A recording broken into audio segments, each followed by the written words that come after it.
Leaving behind a national emergency at home that he himself declared, Donald Trump headed for Vietnam, hoping for success on foreign soil.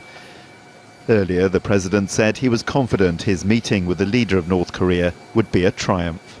We talk about something that, frankly, he never spoke to anybody about, but we're speaking aloud, and I think we can have a very good summit. I think we'll have a very tremendous summit. We want denuclearization, and I think he'll have a country that will set a lot of records for speed in terms of an economy.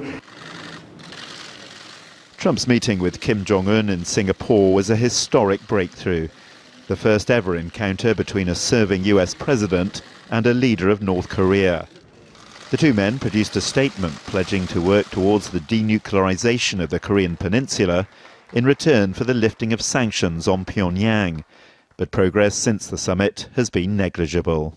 Despite Donald Trump's insistence that Singapore was a huge success, the fact is that North Korea's nuclear capability, and therefore its potential threat to the US, hasn't changed one iota since that summit.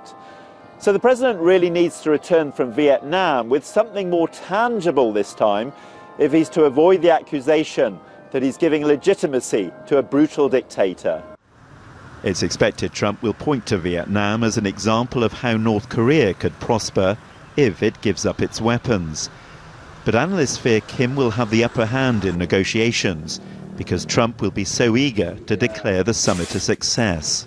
President Trump is like somebody sometimes who goes out and wins the first game of the season and then says he's the champion. But we have to play the entire season in order for somebody to be proclaimed champion. And I think that with regards to the process involving U.S. and North Korea and achieving peace and denuclearization, it is going to be a process that unfolds over years, and we have to keep our eye on the ball the entire time.